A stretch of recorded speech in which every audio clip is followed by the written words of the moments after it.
You said earlier with regard to consciousness that we might create a machine and then not know whether it's conscious. And I'm wondering if you have a definition or a way of thinking about intelligence whereby we would know whether a machine is intelligent, like ChatGPT or Deep Blue or something like that. Yeah, well, I'm glad you asked that, because I've just written up something called the intelligence echo illusion, which I'm fascinated by. This is the name that I'm giving to this, which is I've noticed that a lot of my very smart friends are making a very basic mistake when it comes to ChatGPT and intelligence. So what they're doing is they're saying, hey, look, I asked it some really sophisticated question. Let's say a question about theory of mind, which is, can you put yourself in someone else's shoes? So you probably know this, but just for the watching audience, you walk into a room and put your hat on the table there, then you leave the room. I come in the room, I see your hat there, I put it away in the closet, and then when you come back in the room, where do you go to look for your hat? Anyone with theory of mind can say, oh, he looks for it on the table over there because that's where he thinks it is, even though they also know that it's in the closet. Okay. The question is, can AI, current LLMs, large language models, can they do theory of mind?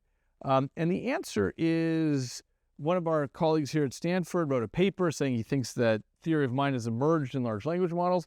I think he's totally wrong. Really? That surprises me. I think he's 100% wrong, and here's why. So I've spent a lot of time typing in these questions and testing things about what ChatGPT can do. It gets these things right like 60, 70% of the time, and that's enough to convince him. I'm not convinced, and here's why. It's because what ChatGPT is actually doing, as we know, is drawing from everything that's ever been written by humans. Now, I did a quick back of the envelope on this.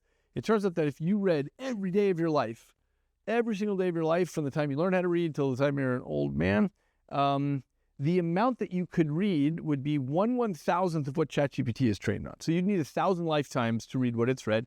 And by the way, you need a perfect memory for remembering it all. Okay, so the key is, when you ask ChatGPT a question about something, you don't know whether some human somewhere in that thing that's 1,000 times more than you'll ever read has asked a question that's sufficiently similar. And that all ChatGPT is doing is echoing something that someone's already done. So you type in the question and then you think, oh my God, this thing is sentient, it's got theory of mind and so on. But what I'm calling this is an echo of the intelligence that's already in the corpus of human writing and thinking, and we mistake that echo for the voice of GPT, and we think, wow, it's just said something amazing. So I've seen this happen a lot. One of my very intelligent friends came up to me and said, look, I think ChatGPT can do visual imagery. I said, why do you think that? They said, look, I typed in this question, take the letter D, turn it on its side, then take a letter J and slide it underneath. What does that look like? And ChatGPT says, looks like an umbrella. And he said, therefore, it's actually doing visual imagery. I said, for God's sake, that is one of the oldest visual imagery questions in the literature. Steven Pinker and Martha Farah wrote a paper in 1989 using exactly that example. What if you take a D, turn on its side, you slide J underneath, looks like an umbrella. And so the thing is, my friend had somehow heard that question before. I don't know if he didn't remember where he heard it or didn't remember having heard it, but he thought it was an original question. And so he asked it ChatGPT and it gave a good answer. He thought, clearly this thing is sentient. I think this is this is sort of the most important thing I'm working on now, is just trying to spread the word on what I'm calling this intelligence echo illusion, which is that people are making this mistake all the time.